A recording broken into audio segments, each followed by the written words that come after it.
comes toward the top of the stretch, and they're into the stretch, and here we go.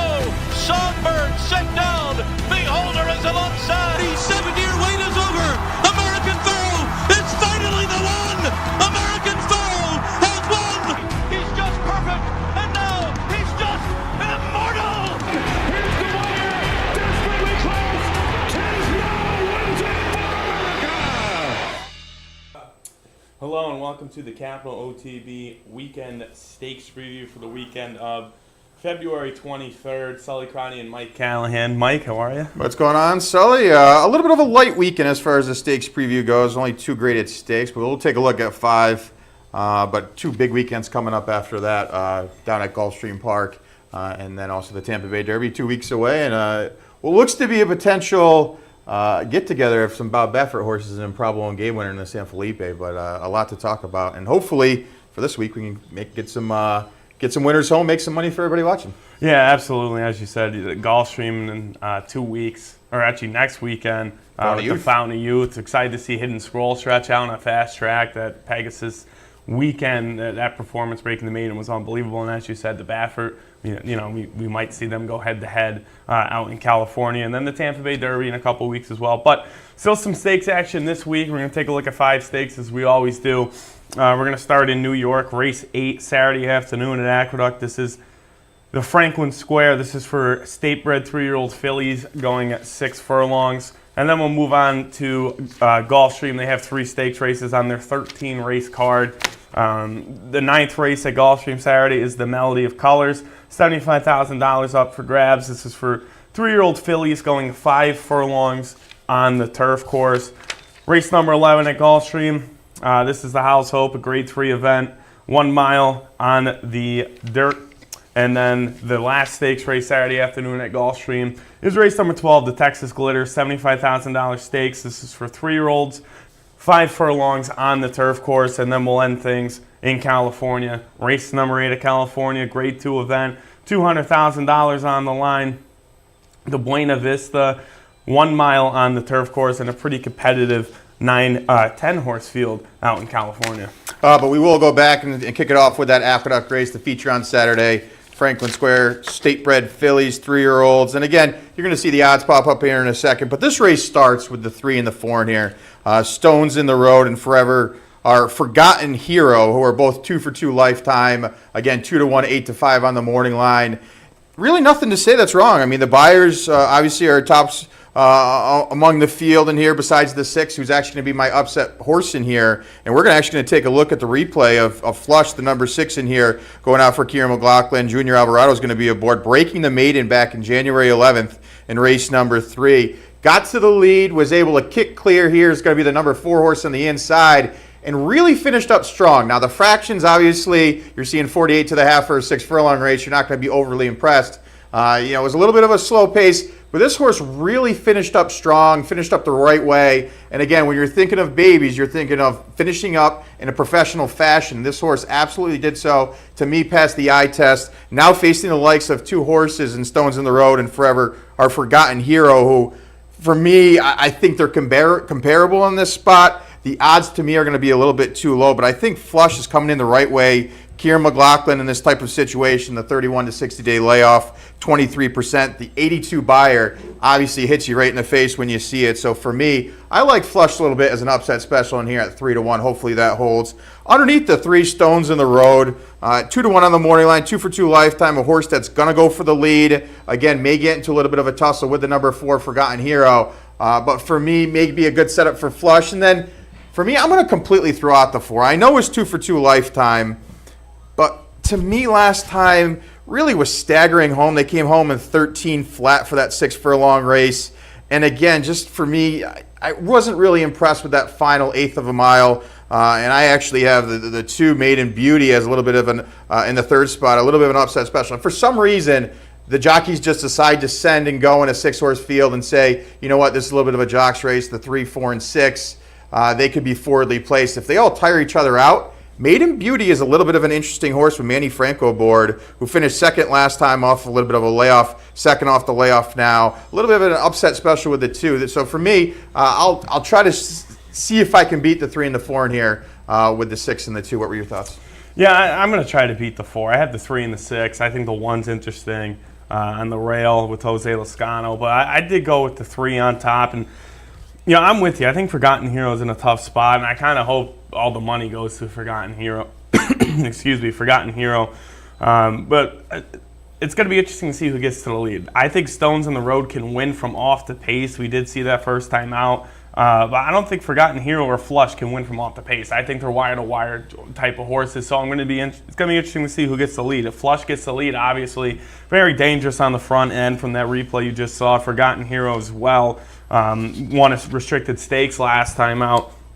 But Stones on the Road, I feel comfortable getting a jump on some of those closers, and those closers are the number 2 and the number 1. That's why I think the 1 is interesting to have a superfecta trifecta play at a 10-1 price. We saw that closing speed last time out from 12 lengths off the lead and had a terrible start, bobbled out of the gate, and that's why the horse I think was 12 lengths off the lead. So the horse used to try to get to the lead and play a little catch me if you can, but the one question is going to be the poundage, but I like Lezcano on the rail. The closing speed I think is going to be deadly in here with Maiden Beauty and the 1, Wadadly Princess. But I think Stones on the Road coming from off the pace is the most dangerous in here. But I agree, I have Flush right underneath. I think the value of 3-1 offers the most for Kieran McLaughlin and Junior Alvarado. All right, and again, your selections, your complete selections? I went 3, 6, 4, 1. I went 6, 3, 2, and 4 in the feature on Saturday, the Franklin Square down at Aqueduct. All right, we will switch now and look at Gulfstream action on Saturday, kicking it off with the Melody of Colors $75,000 stakes.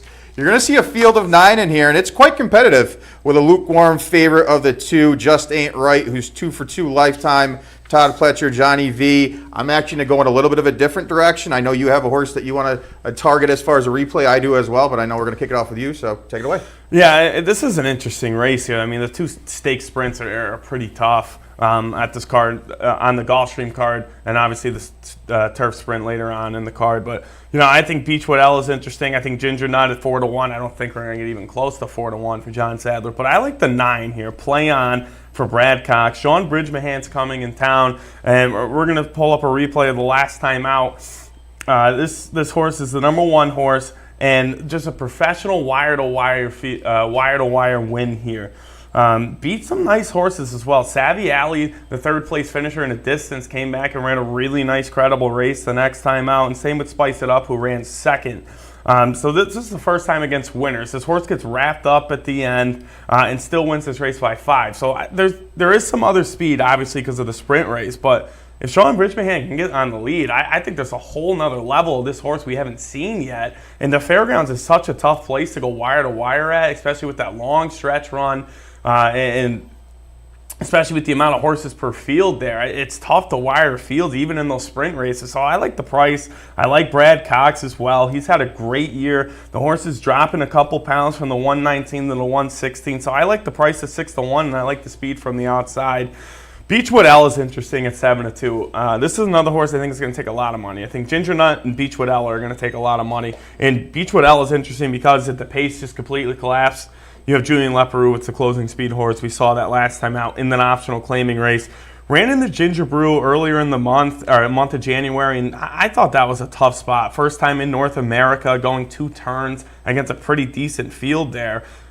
I really thought that was a really tough spot for that horse. Went off 10-1, then went off the favorite with the cutback closing speed. So I think the rail is really going to help Beechwood L, and Julian can place the horse wherever he feels necessary. And then Ginger Nut.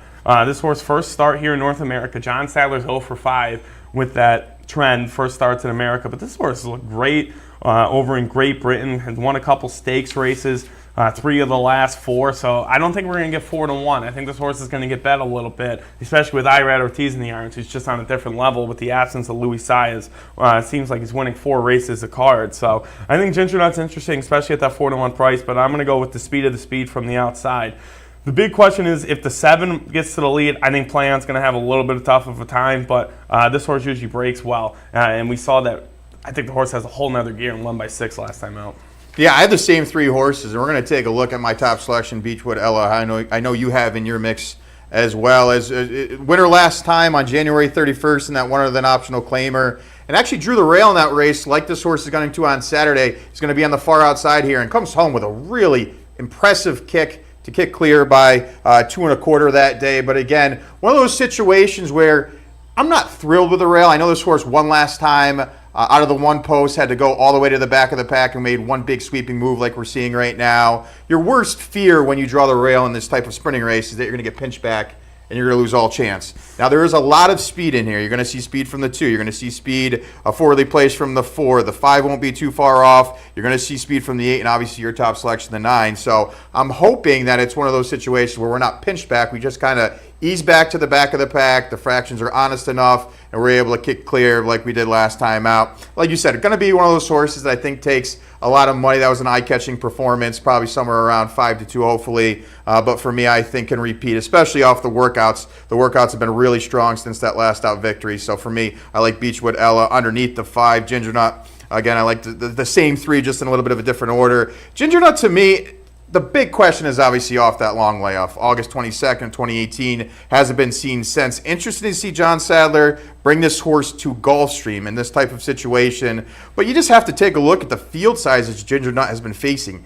18 horses, 14 horses, 25, 14 in the last 4 races. So this horse has been facing big fields, has been able to get the job done in the last 3 out of 4. Again, a little bit of a question mark as far as the layoff goes, but you get a Rod Ortiz Jr. who's been winning everything down at Gulfstream, I think is a must-use in this type of situation. And then the 9, who's going to be your top choice, and I think is one of those as a value play in here, 6-1, like you said, very tough to win down at Fairgrounds, going wire to wire, but did so last time in an off-the-turf race. I think it could set a really nice trip just outside of the speed in here. It looks to be forwardly placed and was able to rate 2 starts back. So again, just to add towards your point, one of those situations where you don't need the lead, right, but it should be very, very close to the lead. And again, has some really nice workouts since that victory on December 20th. So this looks to be a competitive race. For me, I just think I'm going to use those 3 horses in here. I like to see that because we don't look at each other's selections until this show goes off. So, you know, for me, I like the 3. I feel confident that one of those 3 will be able to get the job done here in that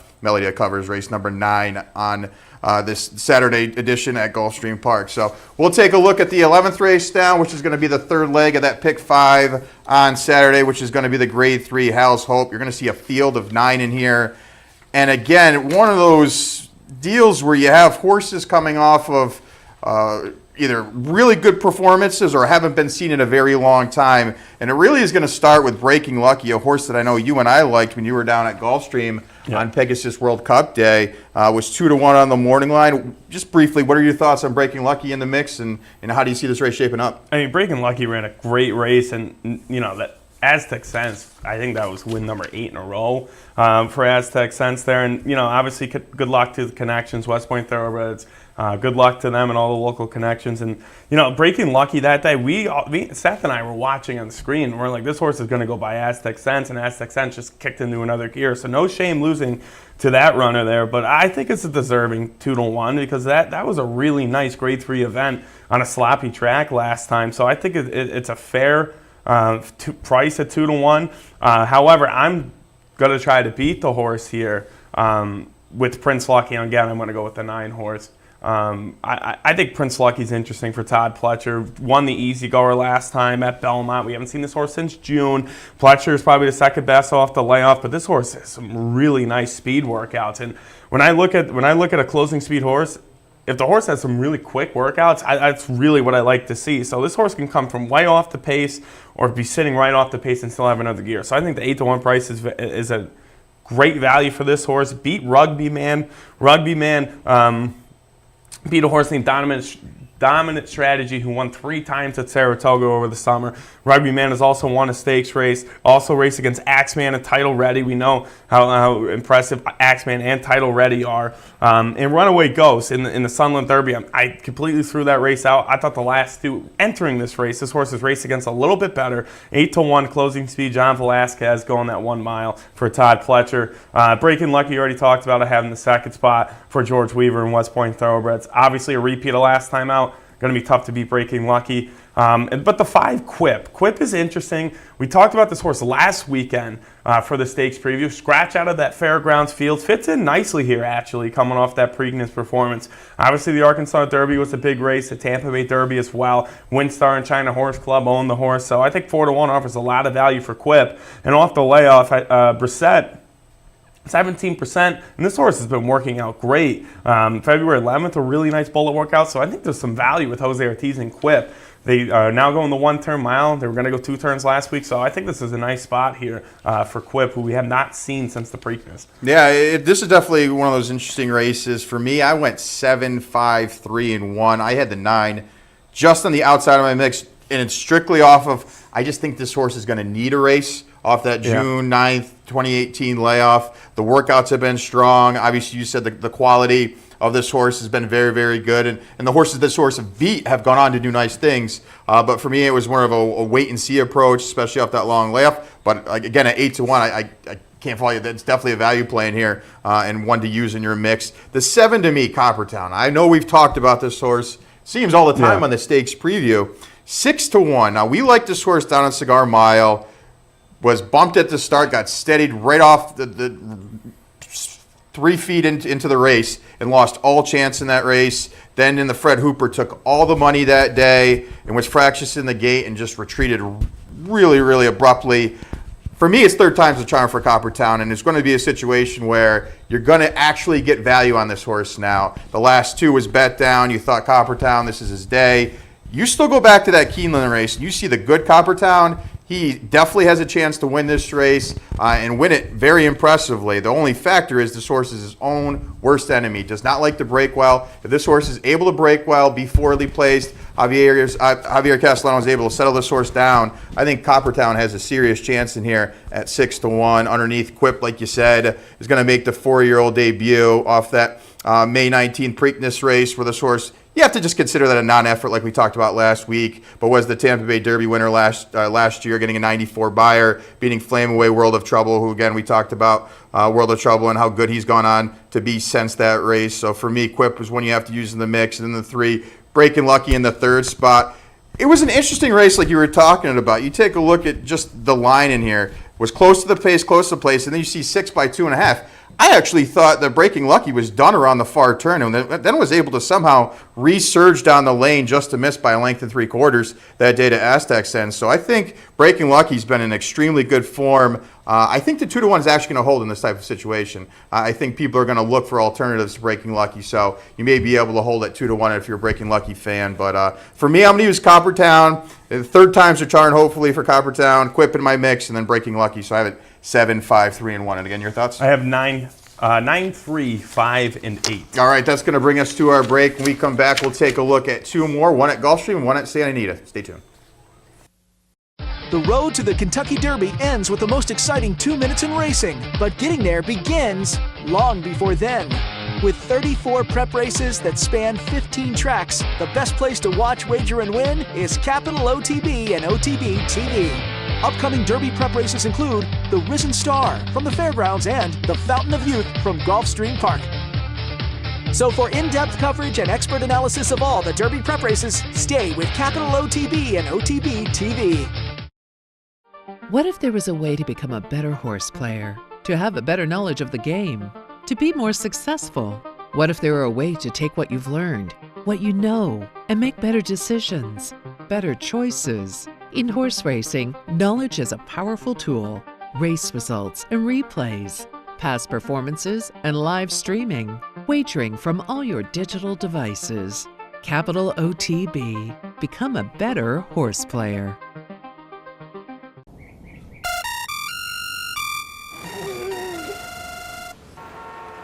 Come on. I want sales reports on my desk by Monday. Whoops. My bad. Love racing? RTN brings you every live simulcast on your home television, plus live video streaming and race replays on your PC and mobile devices. To order, visit rtn.tv. RTN, a breed apart. Not at the track and not near a computer? No problem. Wager with Capital OTB's Touchtone Wagering System and you'll never get shut out again. Capital OTB's Touchtone Wagering System is quick, simple to use, and guarantees your wagers are accurate and placed on time. For more information, visit CapitalOTB.com or call Capital OTB's customer service hotline at 800-292-BETS. Capital OTB's Touchtone Wagering System. Never get shut out again. Welcome back to the Capital OTB Stakes preview for this upcoming weekend. We are halfway through the show, but we are up to race number 12 on Saturday. It's going to be the fourth leg of that pick 5 on Saturday. It's the Texas Glitter. It's going to be a $75,000 purse for 3-year-olds, 5 furlongs sprinting on the turf. And when you and I were looking up replays, there was one horse that stood out in here, and I know first it was your replay, so I'll let you set it up in here, but what an eye-popping performance. And the horse didn't even win, but we have to show it, and we're going to show it here in a second, but Stand Up, very, very impressive, even to finish second in that race. Now facing stakes quality in here. What were your thoughts on Stand Up? I mean, we're going to see for the replay, this horse is not even in the picture until the wire. So it's almost impossible. Right. Around, at the top of the stretch right here is going to be the gray horse, the second gray horse. All the way in the back is going to be the 5, and you're going to see the Chicklet. It's going to start to get closer and closer. But the 5's still not even in the screen right now. Came from literally the clouds. So, I mean, I think if this horse is half a length closer, wins this race. So, Javier, I think, is going to place this horse a lot closer. I think other people are going to see that replay and be like, 3-1, yeah, we're going to hammer this horse. Yes, I'm free. We're going to try to beat the Mark Cassidy runner. And I'm going to try to beat the Mark Cassidy runner, and I know you are as well, but that replay was just so impressive. So the fun thing about Stand Up is this horse can win the 5 furlongs, and if they want to stretch out even a 6, this horse is still very, very dangerous with that closing speed. So the workouts have been fantastic as well. So I think Stand Up, I really hope that 3-1 holds, but I highly doubt it. The problem is everybody like us has seen that replay now. So it's Todd Pletcher, it's Rapoli, it's Javier. 3-1, I'm guessing 8-5, as a co-favorite with Yes I Am Free, the 4 horse in here, who in his own regard, or in her own regard, is one of those situations where ran a really good race. They went 21-1. That was an honest race. So I know Yes I Am Free was getting a little leg weary at the wire, but it was still honest enough fractions where 56-3 for the final time. I thought that was a very good performance by the 4. Obviously, to me, Stand Up is one to still be on top for me, but I do respect Yes I Am Free. The 9 is interesting for me, Gladiator King, and you're going to see interesting connections with Jaime Mejia at 6-1 on the morning line. This horse has been dreadful in the last couple races, but if you go back to this horse's race on the turf, is actually 2 for 2 lifetime. Both of those victories going 5 furlongs, and was forwardly placed. Now, the last couple have been against really good runners in Harvey Wallbanger, who you had at $60, the upset winner in the Holy Bull. Also faced Mijos, also faced Maximus Mischief. So you can kind of draw a line through those races. May have been a little bit too far, the mile and the 16th. The 7 furlongs in the mile. Now it's cutting back to sprinting, getting onto the preferred surface for me. And I think Gladiator King's very interesting at 6-1 if you're trying to use an alternate, instead of Stand Up and Yes I Am Free. So for me, I had it 5-9-4. Yeah, I had 5-1-4. We already talked about Stand Up. I think our boy Bodie at 12-1 is an interesting horse. I thought it was a really nice effort last time. That was a big jump from the maiden 35 tag up to an optional claiming. For Georgina Baxter, who's had a really nice meet in South Florida. Jose Ortiz is going to be aboard. This horse should be forwardly placed as well. Doesn't necessarily need the lead, but this horse ran great behind Maximum Security. Maximum Security won the other day on the 20th by 21.5 lengths at Gulfstream. So I think our boy Bodie's sneaky at 12-1. I'm going to use that horse underneath, and then Yes I Am Free in the the 3rd spot. I love the connections. Cassie and Barber, $135,000 purchase. Going from the maiden up to the stakes race, obviously a tough task, but as you said, pretty quick fractions last time. Was able to hang on with Tyler Gaffleone. Now you get Irad in the irons. Yes I Am Free in the 3rd spot, and then Never Have I Ever in the 4th spot for me. I think it's interesting. Jorge Navarro sprinting. You always got to pay attention to his runners. This one also has some speed and won pretty impressively for a 25 tag. So this is a really interesting race here. A nice 9-horse field. Yeah, another one that we have to mention, the horse that's going to take money as well, is Never Have I Ever, the 8-horse, who I think is actually the X factor in this race, is going to be the one to apply pressure to Yes I Am Free. So us being stand-up fans in the 5, who's going to be mid-pack, maybe a little bit further back, you want Never Have I Ever to put a lot into this race going into the first quarter and the first half a mile. So hopefully there's a little bit of a tussle going into the far turn, because if not, Rod Ortiz Jr. on the lead, a little bit of a soft pace, it could be over with the 4. So it's going to be interesting to see how this race turns out. Again, my selection is 5, 9, and 4. Your thoughts? 5, 1, 4, and 8. All right, we'll take a look at the feature on Saturday at Santa Anita. It's the Grade 2 Buena Vista $200,000 purse for fillies and mares, 4-year-old and upward. A field of 10 in here. Obviously, the big notable name in here is going to be Basilica, who's been so unbelievable at Santa Anita. It's tough to look elsewhere because the horse is 8 for 9 as far as wins goes, with the only blemish being a second place finish. Is 14 for 29 lifetime. Has been in career best form of recent, including that 102 buyer, 3 starts back. Was coming off a little bit of a freshening last time out, but got the job done. A 94 buyer, beat a couple of these in here. I'm going to take a small shot with Fahan Mara, the 4 horse on top. I know last time out, raced in the Pegasus Turf, where the horse was, you wouldn't call it a rabbit at 42-1, but just set such quick fractions going that distance of a mile and 3/16. Just packed it in at the top of the stretch, and for me was just sort of a pace presence in that race. You go 2 starts back though in that Grade 3 event at Santa Anita, went the mile and an eighth, got a 95 buyer, came home in a quick 1:46 4 for that mile and an eighth. Shortening up to a mile now on Saturday, getting a little bit of clash relief in here. If this horse is able to get away with some easy fractions and shortening up in distance to a mile, I think Fahan Mara's got a big chance in here. So I want to try a small upset in here of Basilica, who I have no problems with if anybody wants to side with that horse. To me, the only drawback is going to be the price in here, probably somewhere around 1-1. But I'll take a shot with the 4. What were your thoughts? Yeah, I went 9, 4, 8, and 2. I think Fahan Mara was very, very interesting, and Basilica beat the horse by a length. A couple starts back in Grade 2 events, and the thing about Basilica is if she runs anywhere near it, her lowest buyer on here, which is a 90, she's going to be very competitive in here. But she's Basilica's always running those really mid-90s, high 90 buyers, and you get Flavian on the turf with closing speed and Hollendorfer. She's just going to be tough to beat. But Fahan Mara, I agree. I think the 6-1, I really hope the price holds, is a very sneaky horse and a little bit of a horse for course angle. 6 for 9, 6 on the 9 lifetime wins have been here at Santa Anita, and 7 for 7 over the surface. So, 6-1, really nice price. Should be on the lead as well. Hopefully, if this horse could run a 48, 49, this horse could easily wire the field. And then the 8 horses, Alici's World, Joao Rosario, who's just been on fire. Richard Baltus does the training. Nice closing speed for this one as well. I think the Violet 2 starts back and the Matchmaker were really impressive wins. The horse is pretty wide and had to go by some honest fractions at Monmouth. So the one question to be the layoff. I don't think the horse is going to be. I don't think that'll be a problem. Baltus 16% off the layoff, and you get Joao Rosario in the iron. So 4-1 is a pretty attractive price for Alici's World as well. But for me, I went 9, 4, 8, and 2. I did have the 8 in the 3rd spot, but another one to take a look at is Amadine. You're going to get Drayden Van Dyke aboard. This horse is a newly turned 4-year-old facing olders in here.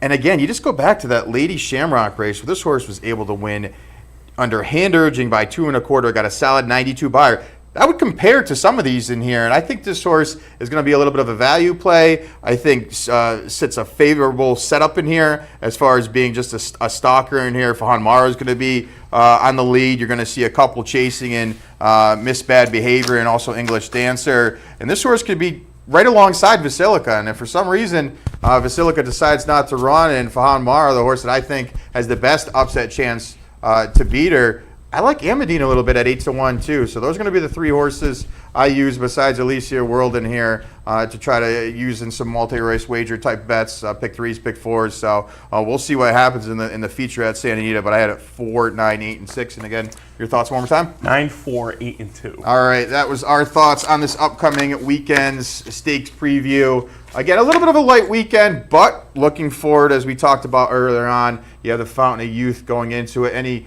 horses that you were targeting in the Fountain of Youth? I know we're a week out, so it's tough. But I want to wait and see. I'm a big post position guy, and obviously I want to see how Hidden Scroll does. So that's gonna be the number 1. But Speed's won it the last couple of years, including last year. Big upset against Good Magic with promises fulfilled. So the cards are in play for Hidden Scroll to go wire to wire because the speed has been so dangerous in that race. And I'm looking and I'm hoping that Vacoma's going to run a nice one for George Weaver. Yeah, that's 2 for 2 lifetime, and I just think has a world of talent in there. So hopefully, is going to go in that race. It looks to be so, but again, we'll see how the week shapes up, and we'll talk about that race more in depth next week. But it looks to be 9 stakes races next week at Gulfstream, and a couple weeks after. Tampa Bay is going to have the Tampa Bay Derby. We also have the San Felipe with the potential matchup of the Bob Baffert horses. And we haven't talked about War Will. What do you think of War Will's performance last time? I mean, we both tried to beat the horse in the deep field. It was a really impressive performance. He's turning into a nice 3-year-old. Yeah, he really is. So, and we talk about it on Handicap Sport a little bit. The West has kind of already got their horses. The West is known. They know who they have. They've stamped themselves. And West Point's got a couple really nice horses, and then Baffert's Barn, and then Hollendorf, who's with the West. So the West is, we already know who's going to be there. The East is still looking for somebody else to go with War Will. So that was an impressive performance. And, a lot of those questions will be answered when we see the Fountain of Youth in a week. Yeah, Maximus Mischief, who was Mijos, to name another East Coast horses. We're looking for a couple more, but right now, like you said, if you had to name one horse on the east side of things, I think War Will would be the top horse as far as that region goes. But still a lot to talk about. We could talk about it all day. But again, thanks for tuning in this week. We'll be back next week to talk about some more. Take care. You're watching OTB TV, a service of Capital Off Track Betting.